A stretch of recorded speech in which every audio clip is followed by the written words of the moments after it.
Alright, y'all. It's the People's Choice DJ Smooth here, and today I'm here with... It's your boy Bruhmanfromthe5thfloor floor. AKA Mr. Put That Shit On. Yes, sir. And today's another episode of Pen and Millionaire. Mm-hmm. So, for those who don't know, let the people... I'm saying so much shit. Alright, for the people who don't know, what it is that you do for a living. I could say content creator, I could say influencer, I could say entertainer. I wear a lot of hats. You feel me? I can't even limit myself. I live a lifestyle. That's what I do. I live a lifestyle for the people to see. That's the best thing that I could put it. And before all of that, what were you doing before? Well, I got my name. My first claim to fame is making IG comedy videos. I feel good. Okay. You feel me? I was doing a lot of IG comedy, with the skits, and things of that nature. And then I still do it, you feel me? I just elevated and tapped into a lot of different more avenues of my life, you feel me? A lot of different avenues of who I am. So still, the comedy's still there, but that's probably what I'm predominantly known for. Okay, and about how old were you when you started doing that? 21. I think I say about 2021, yeah. And how old are you? I'm 28 now. You're 28 now? Yeah. So, you 28? Well, bro. Word? Yeah, bro. When you turn 29? June. I feel like you're lying. Your birthday June? The end of the June. I don't remember the exact date. Really, nigga? I'm not gonna hold you, but you're not a Gemini. No. Why you say it like that? Nah, I don't like Geminis. That's crazy. Y'all two-faced. Yeah, I know. Two-faced. What you? Damn, the whole time I thought you was like 35 or something. Jesus Christ. well, anyway, what right now? About how many followers do you have on social media? I think I'm at about 37. 1,000? Yeah, 37,000. On Instagram? Yeah, on Instagram. And how did you amass such a huge following? Through the videos. Through the videos, that's what brought me the following, the biggest video. I won't say the most notable video. It was I did a remake of the Love and Basketball skit. I mean, the Love and Basketball scene where where he played for his heart. Yeah. And after that, that day after I made that video, my life was never the same. Everything just shot up. My life was never the same after I made that video. I remember some of the earlier videos, especially the one in the winter time when you was you remade them two shorties. That's after that. Really? That's years after that. Yeah. But a thing followed. But that also gave me that was another video that played a pivotal role in catapulting my following. So you gradually seen the growth of your social media. It's not something that happened overnight. Yeah. My page, I haven't been aside from that one Love and Basketball video. It's never just been one shot. People who've watched me, they've literally watched my numbers go up. They've watched my numbers go down. They've watched it fluctuate. They've seen the fluctuation. They've seen the level. So you was going viral before viral was even. Yeah, before we even knew what viral was. You feel me? Before we even knew what viral was, we didn't know. A lot of us who was in the comedy game, we didn't even know what it really was. I feel like I think. What's his name? Major? No, not Major. From Brooklyn? What is son from Houston? King Karan. Oh, okay, yeah. He was one of the first dudes who was showing us what can come out of being going viral on a nationwide global scale, and I feel like Shiggy and Major Hype was the ones who really showed us okay, this is the business now. Because I didn't realize how much of a business creating funny videos was until people like Shiggy and Major Hype got into more the business side of it. For me, it was just fun. And speaking of business, not to cut you off, but when did you take it upon yourself to make it a business and collect your first paycheck from social media? I was always collecting paychecks, but it wasn't. My heart wasn't always into it. You feel me? I do things for the love. Once things that I love and things that I enjoy, because I enjoy making people laugh. I enjoy doing a comedy. But once something that I love doing starts to become a job, that's what causes me to relax off of it. So it started becoming a job, and then when I started seeing this is really You don't have to treat it as such. You can actually, once you get to a certain level, you can dictate the rules. You feel me? Once you have a certain level of clout to your name, you start to set the tone of what you want to do, what you don't want to do. Because, you know, when you first start out, you just money hungry. You just taking any and everything. Yeah. Taking whatever you get. But once you get to a certain level, it's like, I don't want to do this. You know, I'm cool off of that. And then you don't have to treat it so much like a job. So once I got to that level of comfort where, you know what, this don't got to be so much of a job. I can still have fun with what I'm doing and dictate it.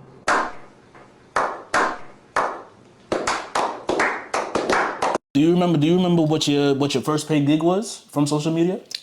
My first paid gig from social media. Who was the first? I can tell you the first thing I ever got paid for. DJ Sir Manny asked me for a drop for his mixtape. And I didn't know that you did drops for free, I think. I think you do drops drops for free? Yeah, drops is usually free. It's the dub plates that people be charging for. Okay, so I did a drop for DJ Sir Manny, but I'm so new to this. I had hit somebody up like, yo, somebody just hit me up for a drop. Like, what do I ask them? Like, what do I say? They was like, yo, $50. And so yo, shout out to my boy Sir Manny. I was like, I think it was like $50. I was like, yeah, $50. I was like, he was like, how much? Did he ask me how much you charge? Or some shit like that. Like $50. He's like, yo, I respect your grind, respect your hustle. I got you. Yeah. So I pulled up to Squads.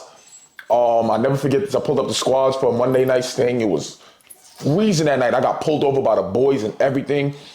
And I just went. We went to the corner. I recorded a drop on the camera. Oh, it was a video drop. I think it was a video. No, I think it was no. I don't even think it was a video drop. I think it was an iPhone. Like he just did a mic. Okay. And that was it. Like, yeah, I don't even think it was a video. Yeah, Manny was big on the drops back then. Yeah, when you listen to the I got mad skits on. I think I got like 2 skits on a couple of Sir Manny's mixtapes. Shout out to my boy DJ Sir Manny. That was the first money I ever got for anything related to social media. And what was the biggest money you ever got? The biggest money? Yeah.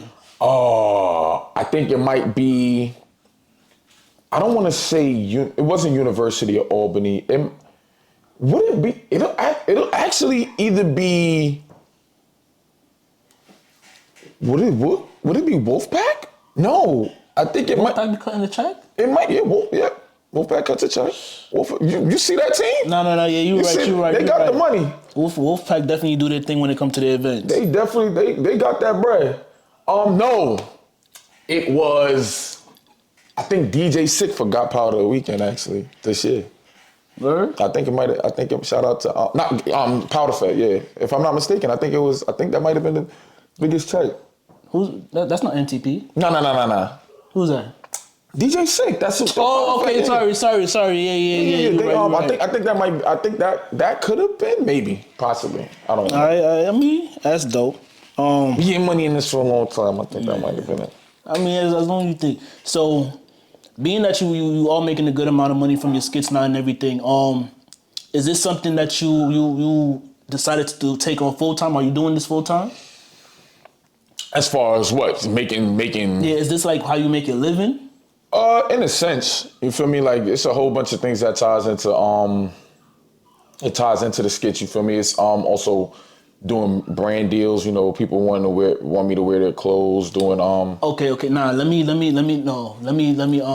say. So do you work a 9 to 5? Next question. I can't ask the next question because it goes into my question. There ain't nothing wrong with a 9 to 5. Of course not. Yeah, I work a 9 to 5. Okay. See, and now what would it take in order for you to leave your 9 to 5 and do this full time? Like make this your job, like 24/7, no 9 to 5. Over 150K a month or a year. 150K a year for me to really say I'm gonna quit or not. I have to have a guarantee. I'm West Indian, so everything has to be guaranteed. You feel me? I got that. Mm-hmm. That's the bad thing about, because that's actually, it's not a bad thing, but it's not also a great thing because you don't give yourself a lot of room to grow. You feel me? In a certain sense. As an you feel me? entrepreneur, you're always looking for security. You're always looking for a security blanket, and there's no security blanket in entrepreneurship. Exactly. You feel me? There's no security blanket. So that little bit, that West Indian in me kicks in. So it's like I need a guaranteed 150 for me to say, okay, I could do this and then go on and explore it to receive more money. But that I know I can be. I know with 150,000 a year, you can still live. But what if somebody came to you? It's not 150,000 a year, but somebody came to you 1 month and said, I got 10K for you to do a skit, and then another month somebody came to you and said, I got five for you to just show face here, and then you realize like, okay, I made 20K last month and another 30 this month. Is at that point would you be like, you know what? It's time for me to leave and do this full time, or you still need that security blanket? Here's the thing. It is so much that ties into that, what you call it? It's a, how do I put it? It's, once you are hot and you can keep yourself hot, you can always work. Mm-hmm. Especially with the and you market yourself well. If you put the groundwork in, market yourself well, you can absolutely, you feel me? You can absolutely keep yourself in the 10K range, 5K for this, that, and that. It's all about what you have going on, you feel me? There's a lot of things that's happened in my life that's hindered me from like really going full throttle and things like that. And I don't want to use it as an excuse or a crutch, but there's a lot of things that be holding me back from really, boom, you feel me? Like really getting them. See? So once I get rid of that boom and I start making some changes, trust me, it's up. It's up. The consistency, it's up. All right, and knowing what you know now, what would you have done differently in the past? Definitely put business over. I would have networked more, and I would have put business over friendships. I would have realized nobody's your friend in this thing. See, you feel me? I love the way it's just feeding into my other questions. I was gonna ask, like, ever since you've been an influencer, or ever since you decided to take on this full time, how has the support from your peers been? And I don't mean your supporters, because people get supporters and your peers, like. So my peers, what you mean as in like? As your friends, like. Oh no, I don't really get too much. You don't get too much support from your peers? Nah. From my friends, not really. Okay. I mean, they like, yo, hey, bro, you know, fuck with you, feel me? You know, it's cool like that. But as far as like, yo, bro just dropped a new video, we gonna repost it so you can get. Nah, that's not happening. You're never gonna get that from the people who you. I won't say never because. But until it's popular to support you, that's when it's really gonna become like you're gonna get that support from them. I mean, I feel like it's been popular to support me for a very long time. You feel me? As opposed to other influencers out of Brooklyn. Bro, at a point in time, I was the hottest influencer out of Brooklyn, and I wasn't getting the support. You feel me? Mm-hmm. And I wasn't really. So it's never really. Now I don't expect anything to change. To be honest with them, you feel me? I just look for. You got to learn. I had to learn to separate the. As hard as it may be, because you never want to put yourself in a mindset of, damn, like, I get it, you still love me, you still my mans, but you don't support me, because you will always want the people who you genuinely love and the ones who you're doing it for to support you the most, because at the end of the day, you ask any real person who really goes so hard with certain things, it don't even be for them. Be like, yo, I want my mans to be, I want to go out and flex with my mans, I want to do this for my son, I want to do this for my family, and they're the ones who's not even putting in the work for you, so it's like, damn, now at this point, it's like, nah, I got to do this for me. You feel me? Yeah. So now I do it for me and the people who and my family who they don't have no social media, you feel me? Like, I don't expect my mom to repost my video. I don't expect my aunt to repost my stuff, you feel me? So I do it for them, you feel me? I do that for them. As far as doing it for my friends and things of that nature, nah. All right.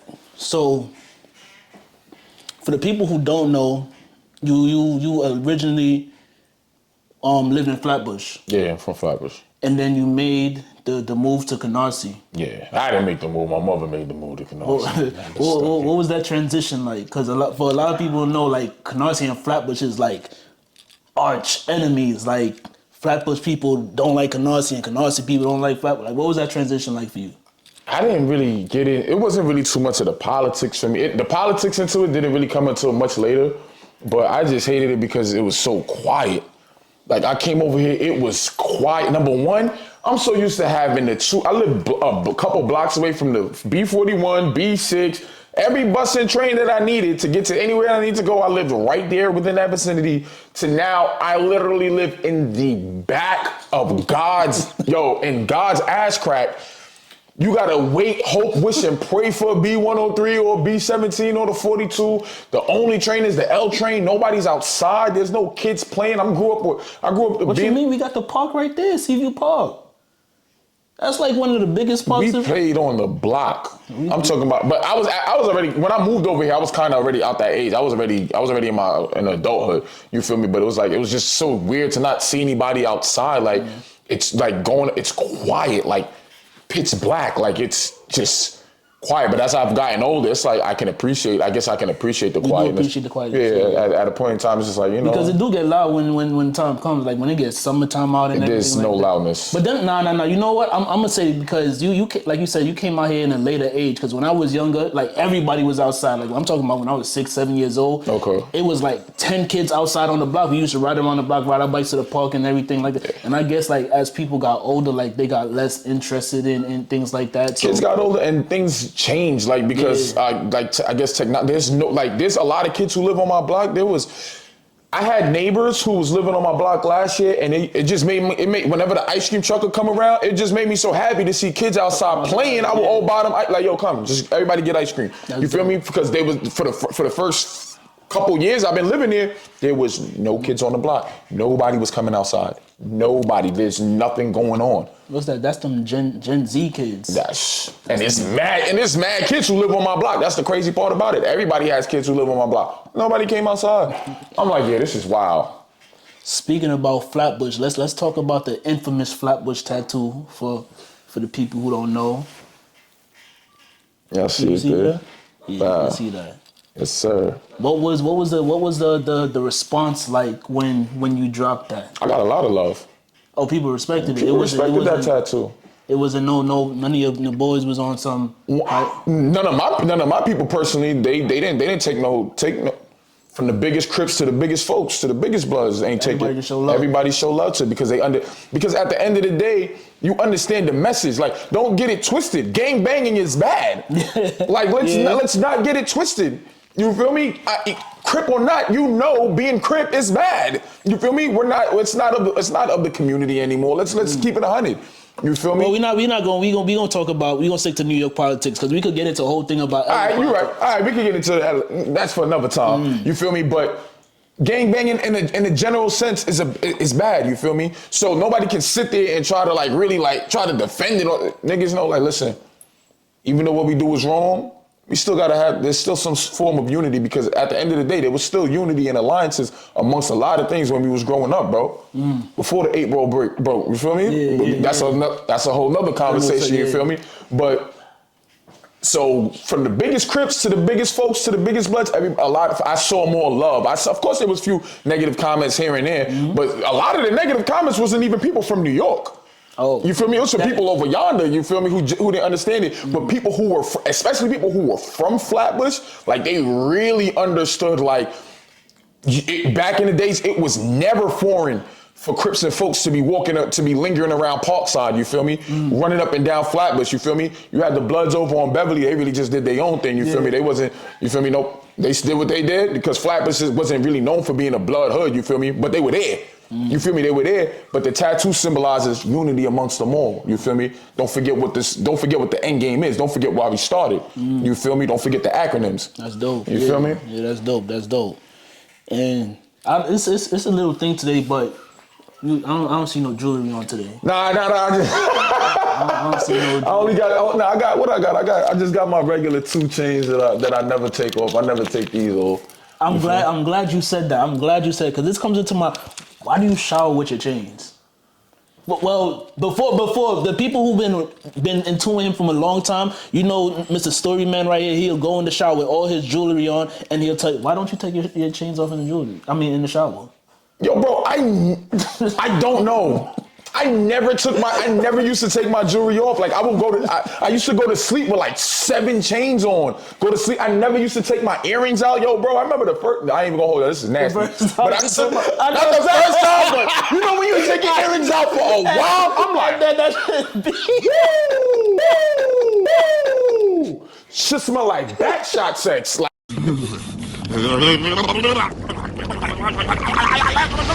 what did you say, nigga? woo! Woo! What the f? I never understood that joke. Like you saw like airing backs until I finally. Yo, bro. So you take that airing back out? I'm like, nah. Because you know, at the end of the day, as much as women think they got a process to go to bed, when you iced up and stuff, it take a process to take the earrings out and then to put it back.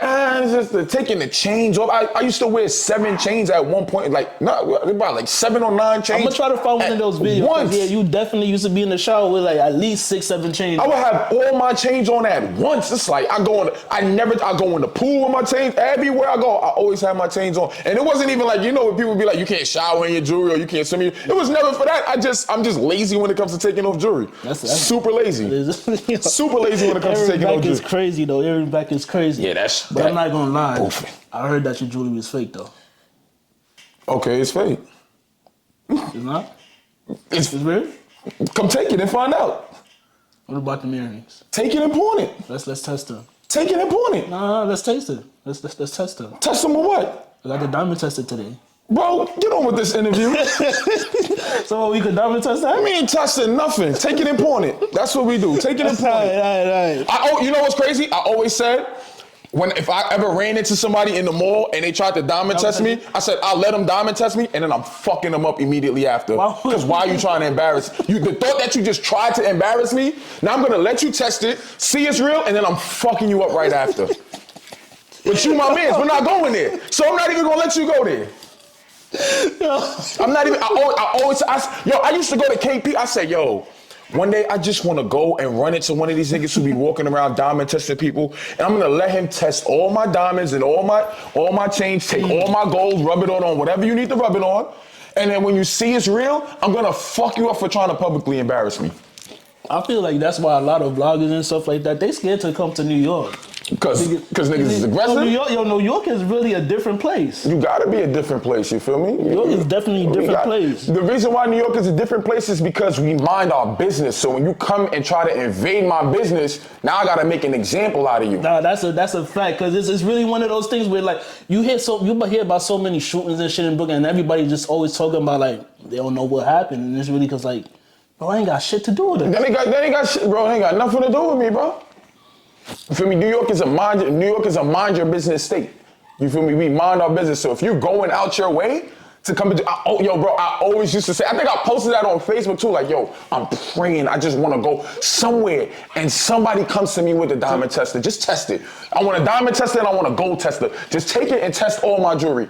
And so help me God, as soon as you're done, because you attempted to embarrass me, I'm on your ass. Why do you take it as embarrassing? Because me personally, like when people ask me about my jewelry and shit, I'd be happy to. I'd take all that dollar out your mind. Because you know what? I look at my jewelry like a trophy. I look at it as like, I worked hard, I did what I did.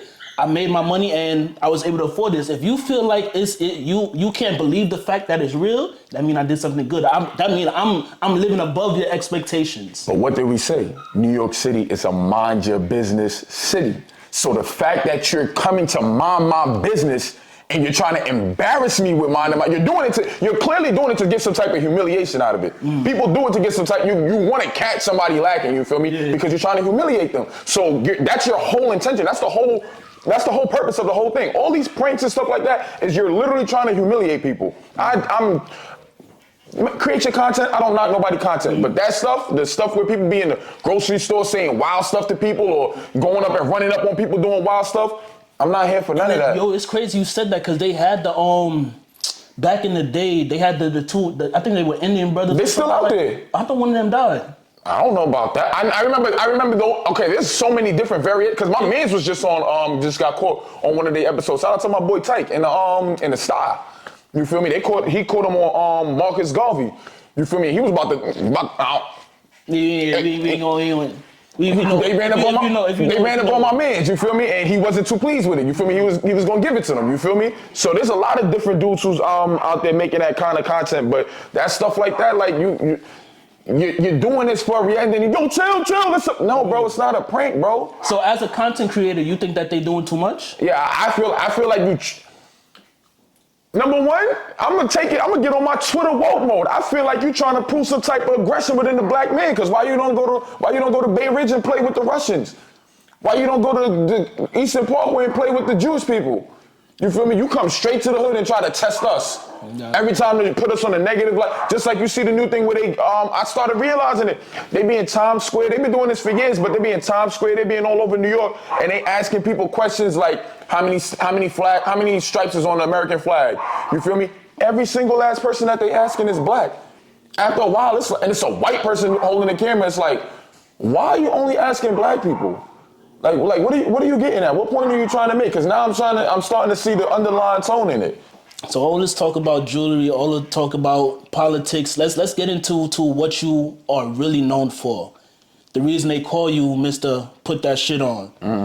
Let's talk about. I didn't even know that's what they call me. Shit, huh? Nah, you got a few people. You know, the people who get it, they know. Okay. Feel me? Because you be putting some shit together that most people wouldn't think of. Yeah, appreciate that. So let's talk about fashion. Okay. Let's talk about your introduction to it. Let's talk about what had you come from that point when you just like, you know what? I'm no longer gonna wear what's popular. I'm gonna make shit popular. Okay, so this is stemming all the way from birth. I've always been this way. I always loved fashion. Always loved fashion. Always. My first pair of sneakers were a pair of Jordan 8s, the playoff 8s. From that day on, my family has always said I've always been fashion orientated, always been into clothes. Junior high school, it was always my hats, and like I always had to have the matching hat for the matching outfit. And then when I got to high school, I knew I was really on it when my teachers was like, yo, sometimes since junior high school actually, my junior high school teacher was like, yo, we used to love just seeing what you was gonna wear to school today. Like it was like a really like a fashion show, you feel me? Like you really was always putting that shit on. And high school teacher said the same thing. I never wore what everybody wore, never, ever. When everybody was wearing Brooklyn C, Kid Robot, B. I was wearing no. Nobody was wearing that. Wearing what? Kid Robot? Nobody was wearing that. I was heavy on Kid Robot. When I was everybody was wearing Vinnies. I was a Soho person too. Okay, so you were out there. You feel me? So you're part of that culture. You're cut from that lineage. You feel me? Okay. Out here in the hood, they was wearing, and when I was in high school, they were wearing Rich Young, Cabby, Vinny's, that's when Vinny's came onto the scene, and Brooklyn t-shirts, Paulies took over the scene. Shout out to Vinny's, you feel me? And I just never did what everybody, this is when Rockaway was dying out. Rockaway, Sean John, we was leaving that era, and we was becoming more into, it's when we were learning about true religions, tabernates, antiques. Now, don't get me wrong. That was heavy out here too. Yeah. That was heavy out here. I had all those things. You feel me? I had all those things, but I always put my own twist to it. So I never wore Vinny's. I had a couple Brooklyn. I had like one or two Vinny's Brooklyn t-shirts. But I always did. When everybody was wearing that, I was wearing blazers with button-down shirts and dunks. You feel me? I was dressing like Kanye, bro. Yeah, that was some shata dance and shit. That's what I. And you know what's crazy? That actually, when you think about it, and I wasn't a shata. Like I wasn't even privy to like the whole shata culture and how they were really dressing. But I was just doing my own thing. You feel me? Like I just always liked the blazer look with the button-down shirt. It was so bad. I used to wear my church clothes to school, and my mother used to be on my neck. Yeah. Like when I used to have to sneak it out sometimes. Like so I remember wearing sweaters with the button down underneath, with the matching dunks, like with the matching hat. Like I really was always doing this. You feel me? I never done what anybody was doing. Like I was heavy on it, but that was because I came from like hold on. I was heavy on wearing like the suit blazers and stuff like that. But that's because I came from like a real old school Jamaican on background where like my parents wasn't big on spending $40 on a pair of jeans and $20 on $20 to my parents back in the day was a lot of money. $100 for a pair. But listen, you tell them to spend $100 on a suit to wear to church, they're gonna spend that cash out. Yep. You know what I mean? So like I had some fly ass like 3-piece, 6-piece suits, and what I'd do, I'd wear the blazer. I'd steal my sister jeans and shit like that. Nah, I'm not even gonna lie. Because my sister she had the trues and all of that. I'd steal my sister jeans. I'd wear my blazer. But that was more like the Jamaican culture. But that's because like I personally couldn't afford it. I was young at the time. So like Was it ever a time where you wanted something but you couldn't afford it? So that's really what Yeah, pretty much. I had to start selling drugs in order to start getting stuff that I really wanted. You feel me? I didn't know that. Yeah, I had to start selling drugs. I was in the streets. You feel me? I had to get the money that I wanted. You feel me? The only time that I was guaranteed to get things my way was my grandparents would always bless me on Christmas. You feel me? Christmas and stuff like that. I was guaranteed whatever I wanted, I was gonna get. Like I won't even take that away. No doubt about it. But any other time, my mother wasn't going for none of that. My mother was a single mother. You feel me? When I look at it in hindsight, she probably really just ain't even have it, you know, to really do it for me. You feel me? So I had to go get it on my own to just afford a lot of the things that I wanted. You feel me?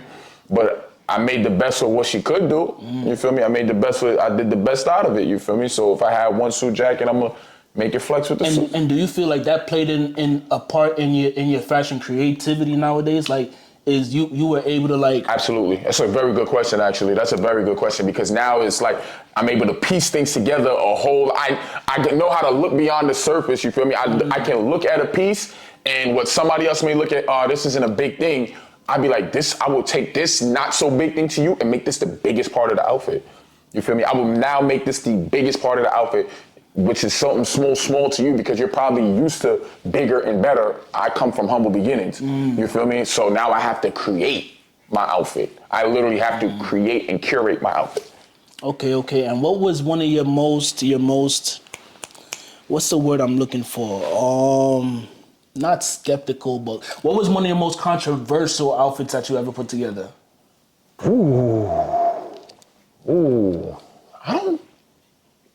That's a very... You tell me what you think yours is, and I'm going to tell you what I think it is. My most controversial outfit? Probably when I started, I think the first time that I really came on the scene and was wearing, I guess, the Hoochie Daddy shorts.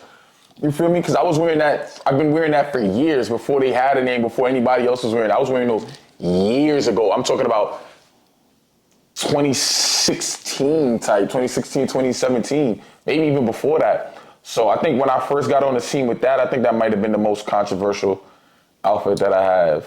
Me personally, I didn't really feel like that was too controversial because like I grew up watching like 90s TV and it was so regular. Like yeah, exactly. It was regular. Yeah, that was regular back in the 90s but you got to understand also where we're from, where we're at. We weren't used to, even though we saw it on TV, we in New York, we're not used to that. No, you're talking about Fresh Prince of Bel-Air.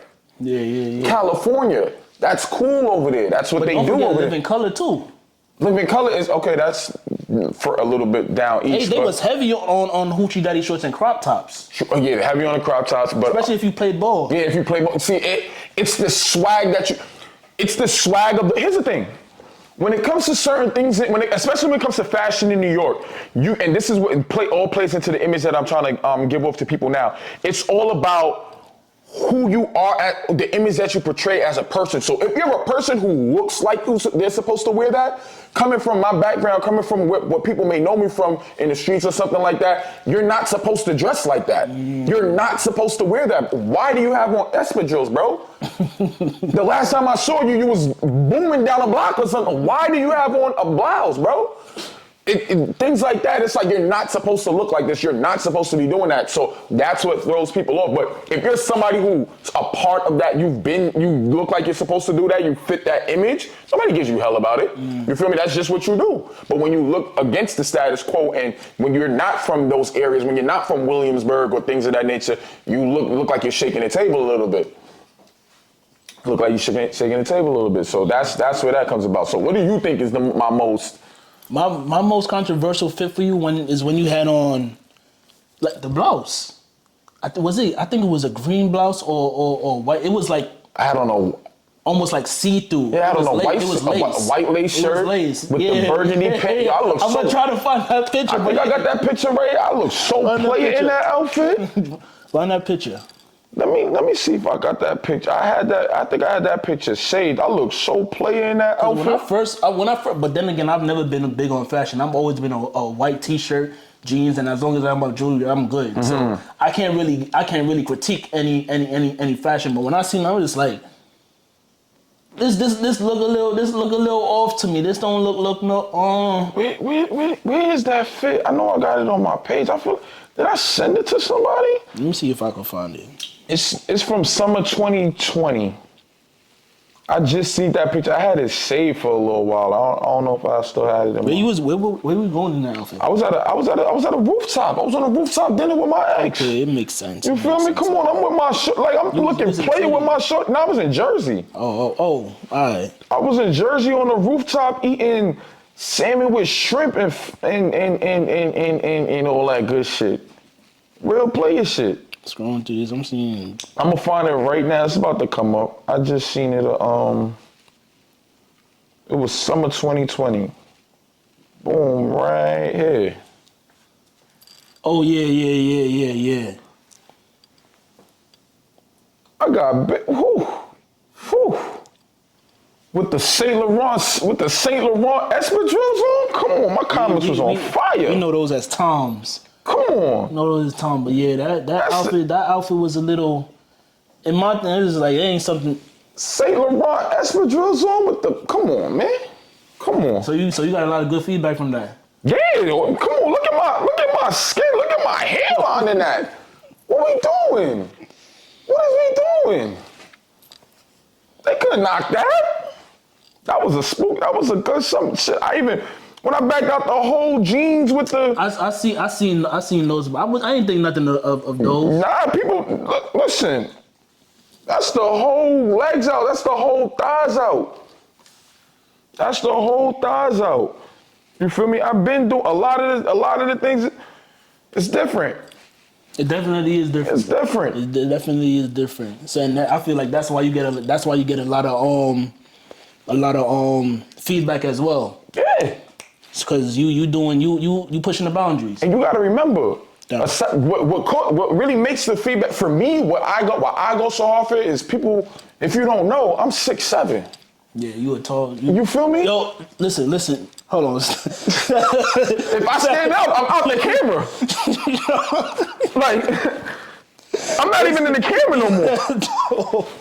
And I'm 5'6". Like right now, my legs is swinging off these stoops right now, and his legs is tucked in his chest. Like I'm 6'7". You feel me? So for me to see a 6'7" nigga put that shit on, that really gets that people don't give me enough credit for like, yo, bro, how do you even find that in your size? You give the big and tall nigga some hope. Like, come on.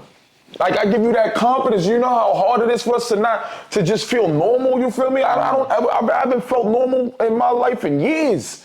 You feel me? But I've always thought like a small person. That's my problem. I always moved like I always thought like I was You was ever short? I was short my whole life. I was from 9th grade summer to 10th grade.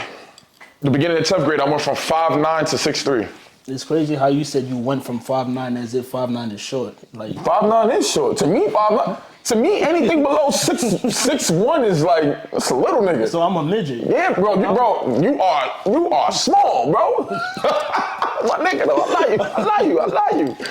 You feel me? But that's... I accept it. That's small. I'm up here. Yeah. You feel me? I'm way up there. Nah, but yeah, for a big nigga, you be putting that shit on. Appreciate you, bro. And I thought, is it expensive? It's more. I feel like it's more expensive for y'all to do certain things. People always think parents. I don't know what parents came up with this dumbass notion that once you wear over a size 9 or something like that, your shoes are gonna be stupid expensive.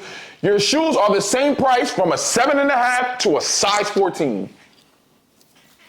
The same 140 that you was paying for Jordans for 7.5 is the same 140 it is for a size 14. Oh yeah, that's adult sizes. It's adult sizes. It's all the same price. The same amount you pay for. Only if you go outsourcing, like if you go to a private, I guess more like a more intimate brand, a more intimate boutique, then some of them may upcharge for like if they offer the option, some of them may offer like a $5 extra option if you want a 3XL, 4XL, you feel me, things of that nature. Yeah. But from a extra small to a 2XL, it's the same price. 3XL, 4XL, it's the same price. The real problem is finding the clothes. Like, people don't understand. I used to have to sag my jeans, and people thought I was sagging because I wanted to look cool. I'm sagging because my pants don't touch the floor. I'm high water. I can't find clothes. I can't find jeans. So now at this point in my life, I promise you, I don't care if the jeans are $10 or $1,000. If it's my size, I gotta buy it. I don't have that. That's one luxury I don't have. You feel me? Yeah. I'm not out here just buying tacky jeans. You feel me? But my favorite place to buy jeans from, Old Navy. H&M has a good, for online, I could get some good H&M jeans. Gap, Minimal. Minimal is sketchy because sometimes it don't be reaching my ankles all the time. But those are like some of my favorite places to get jeans from because, and Amiri is my favorite. Amiri they're very comfortable and they come in, because Mike Amiri's tall, so they I was gonna say that because I feel like Mike Amiri's is made for tall. He's tall, so he made him. Like, I'm short, but I'm like, if I get all my jeans, all my Amiri jeans, size 36, they are cuffed like. Yeah, I was about to say a size 36. You're wilding because a size 36. I haven't fit a 36 in a while. A 38 for me fit me great. It reached my ankle. It reached past my. I'm like, oh. I gotta roll my jeans up like 6. I know that. I know. I never understood the hype behind Mike Amiri jeans until I actually put them on. I was like, okay. And I don't like the fact that he doesn't. You know how like a lot of companies you go to, they'll give you an option if like they give you a 36 by 34. Yeah. It's just like, no, you wear 36, so you gotta be tall or something like that. I think a lot of companies have a 34, just a natural 34 inseam for the length for the most part, I believe. So I believe his own is like a natural 34. I can escape with a 38, 34. Okay. I can escape with a 38, 34. I really need, if I want to be like, for sure, I need a 36 length. But if I'm cuffing, if the sneaker is high enough in the sneaker, I could escape with a 38, 34. I'm not going to lie, you don't understand like how much relief I got when Baby said we're not doing the Mary jeans no more. Cause I was like, what? Who cares? You taking fashion advice from a nigga from the South? Like I said, I'm not big on fashion, so it's bro, God bless. You see, that's the thing with people who are into fashion. Yeah, God. Versus people who try to keep up with fashion. That's why I said after a while it just became white T-shirts and things for me because it's like, but I had to keep them like. But I seen what was hot. I'd be like, yeah, I gotta cop this. Cop this. So when the Mary came in thing, I was like, damn. Mary was nobody cares what Little Baby said about a marriage. Trust me, nobody. I'm going back to my G Stars. That's it. See, G Stars are like some of the most uncomfortable pair of jeans for me, bro. Are you serious? It's like I like stretch jeans. I do like stretch jeans. These are stretchy. Yeah, those are stretchy. I never used to really find them. I only have a couple G-Star jeans that are stretchy, but G-Star jeans, they got different collections. It's like nudie jeans. Yeah. There's different collections. Definitely different collections. So I found a couple that I like. I have a couple that I like, but the jeans are just annoy the hell out of me. Annoy the hell out of me. All right. So as far as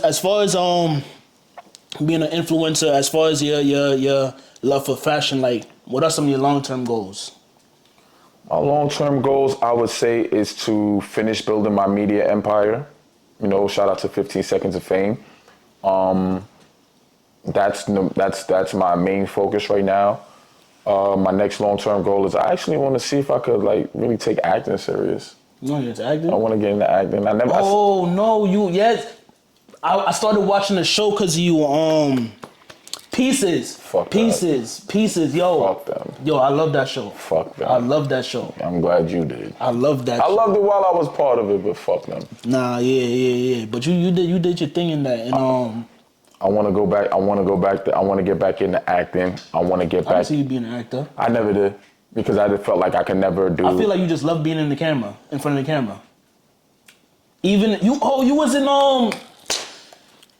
Who music video was it? Ronnie God, I used to be a lot. Nah. It was Pat and Fresh and Limited. Casanova. Yeah, I'm the first person. Yeah, that's so funny. Even though I'm the first person you see in the Don't Run video. The Don't Run. That's I'm the first person you see in the Don't Run video. Yeah. That's the crazy part about it. Like shout out to Cash. Yeah, free Cash. Shout out to the whole 2 times. Jaw Dweller. You feel me? But I feel like I can see you being in front of the camera. Yeah, you give me like. Appreciate you. I want to try to get into acting for real. I want to definitely get into modeling. Like I really want to be a model now. Like I ain't gonna hold you. Maybe not runway, but definitely print. Like I want to do for the big and tall. You feel me? Okay, and I seen you making your steps. I seen you doing your what they call it? Headshots. You feel me? I took some headshots. Shout out to Doughboy. Shout out to my other boy Swerve. You feel me? I did a funny as that headshot was really just an accident, but yeah, I want to get into a lot. I want to start taking modeling way more serious. Definitely want to get into the acting, and what are the long-term goals? So styling isn't one of your goals? Nah, I don't like styling. I only like styling my women. For yourself? Oh, not even for yourself? Bro, if it was left to me, I'd wear this every day. I just like being comfortable. You know, sometimes putting on clothes, it just be a lot. I like the image. I like the image of clothes. I love putting it together in my head. Sometimes I don't always like wearing it, but I just love I don't know how to define it. I just love the image of clothes, and I love seeing women looking good. So the image of looking good, and I love women. The combo, I love styling women. I like styling my woman though. You feel me? That's my nut. That's my high. I love styling my woman. You feel me? Girls ask me all the time, yo, could you style me? Could you style me? Men ask me all the time, could you style me? Could you style me? Yeah, I think I asked you before. Don't make it the thing with that is, don't make it a job for me. Yo, bro, I'm about to go shopping. Let's go shopping. And then we put something together, and then I'll curate something for you. I'll put something together so you can get it. But when you're telling me like, yo, bro, style me, it's like, fuck. You feel me? Like now I gotta sit there and it's like a piece by piece by piece by piece, you feel me? With women, I know how I want my woman to look. I know the style that I like, and I look at so much women on Instagram and stuff like that. And shout out to the Dress Code podcast. That's what I'm on right now. That's what this all based on. I love looking at different women and putting things together. And when I'm dating somebody, I don't cheat. So I may see a girl who got on a fly ass outfit, right? And it may turn me on to the point like, damn, I'll do some shit to this girl in this outfit. But I'll look at it and be like, I want that for my lady. I'm not gonna run you down because you looking good in that outfit. I know my girl gonna look good in that outfit. Yeah. So I wanna put that on her. You feel me? And then that's how I get to curating styles and things of that nature. You feel me? So styling women, I love styling women. I love styling my women. One day, maybe if I gather the patience, I could start styling other people. But most of the time, people like right about now, most people just be chatting. They just be bullshitting. They don't really want to. They just be like, yo, they probably just want me to pick together some shit. If you send me some stuff and be like, yo, bro, how you feel about this? Does this look good? Yada yada yada. Then I'll help you out like that. But most people. You felt like I was chatting when I asked you to style me? Were you? Was I chatting? Did we go? Nah, I wasn't chatting. I ended up trying to get in somebody else. It was my party. Did we? But I just didn't have the time to actually go. Like when I be saying something, I be like, so just pick it out and then. Yeah. Oh, okay. Yeah, that's. I want to create a more personal experience. I like to create the bond with the client. You feel me? I would want to create the bond like, let's go. I want to see you in this. I got to see you in this. You always cutting my ass based on how I dress though. I don't cut your ass. When did I cut your ass, Smooth? All I ever said to you is you gotta wear shirts that fit. That's it. I only said that once. I said, nigga, your shirt is too small. It ain't small. I'm a small big person. Bro, we gotta get you back in the gym, bro. We gotta get you back right. Park this spring? Yeah, he chat. He lying. No, I be doing my push-ups and stuff now. I be in the crib doing my little work. I'm trying to get right for the summer. There we go. Yeah, there we go. I started my diet. All right, so then now we can get so you could do calm, oversized tees, you feel me, with the jeans and all that, and still have the swag, you feel me? And it don't gotta take away from if you got muscles or whatnot. I can still hug the muscles and stuff like that. I got you. Right. I got you. Trust me. So you basically say you gonna stop me? All you gotta do is tell me how much you trying to spend, and you cut no cost. Smooth got bread. You feel me? You cut no cost, so I know I gotta be cheap with you. We not gonna say all that. Listen, Smooth got the bag. I don't care what y'all say. Listen, he can lie to me.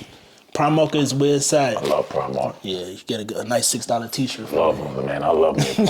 I ain't gonna lie to you. I caught me some fire out of Primark. That's a fact. Primark is our parents' Bobbies. Yeah, you can say that. Wait, damn, I don't know. My mom's ain't never shopping Bob. Nah, you gotta remember, my mother is very, very meticulous about material. material and quality. Okay. You feel me? So that's why I always cut girls' ass about like Shein and Fashion Nova. It's not so much because the clothes is cheap. It's not so much because the clothes is inexpensive. It's because the clothes is cheap. The material. The material is cheap. Yeah, okay. It fades. It dies out. It goes away. It's fast fashion. It serves no purpose. You put no effort into this. I can take you to Macy's and get you the same outfit. Excuse me, not the same outfit. The same price point with quality. Okay.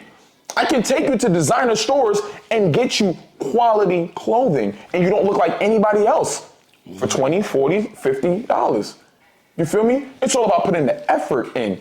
Most women that I'm starting to slowly realize, they don't put no effort. A lot of women do not know how to dress. They just know fast fashion. Yeah. Fashion Nova puts it together for them. Shein puts it together for them. Cohort outfits. I hate cohort outfits.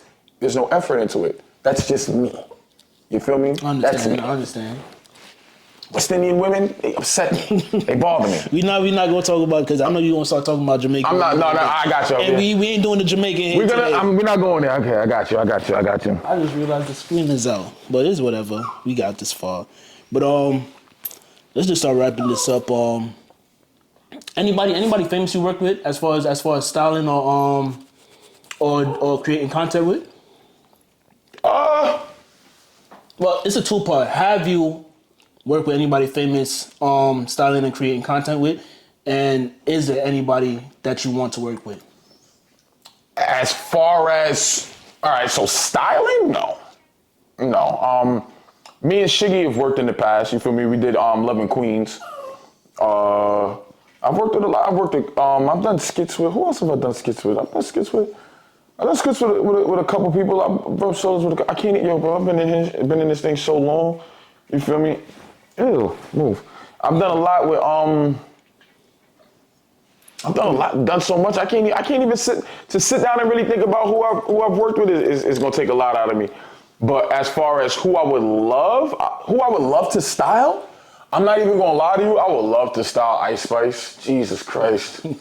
I would love to style Ice Spice. I am. You ain't jacking. I am over the moon with her. Jesus Christ.